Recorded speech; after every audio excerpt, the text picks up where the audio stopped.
সবাই ধরেই নিয়েছিল সব শেষ, গুজরাট টাইটান্স পাবে না লড়াইয়ের পুঁজিটুকু। তবে কখনো কখনো অন্ধকারে তো মশাল হাতে এগিয়ে আসে কেউ। গুজরাট টাইটান্সের জন্য এলেন ওয়াশিংটন সুন্দর।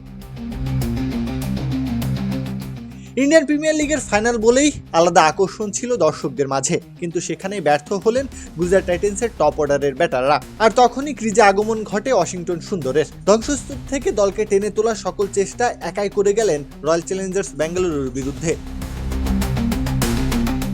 পুরো আসর জুড়েই গুজরাটের ব্যাটিং চাহিদার সমস্ত রসদ জুগিয়ে গিয়েছিলেন অধিনায়ক শুভমান গিল, সাই সুদর্শন আর জস বাটলার। কিন্তু নিজেদের ঘরের মাঠে ফাইনাল ম্যাচে নেমে এই তিনজনের কারোরই ব্যাট হেসেছে তা বলা যাবে না। সেখানেই উদয় ঘটে সুন্দরের।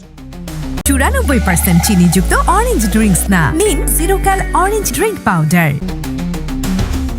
55 রানে নিজেদের তৃতীয় উইকেট হারালে ওয়াশিংটন ক্রিজে আসেন। ইনিংসের বাকি সময়টা দলের ডুবতে থাকা নৌকা তীরে ফেরানোর চেষ্টা করলেও সঙ্গীহীন ছিলেন।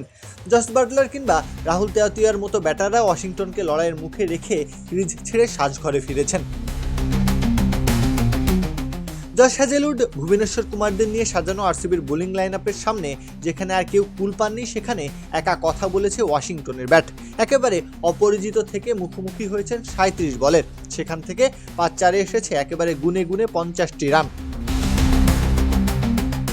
আহমেদাবাদের ব্যাটিং সহায়ক পিচেও ভাঙনের শিকার হয়েছে গুজরাটের ব্যাটিং লাইন আপ।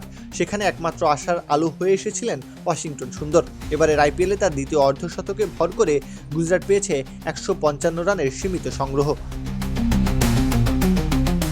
প্রত্যহ কাব্য, খেলা 71।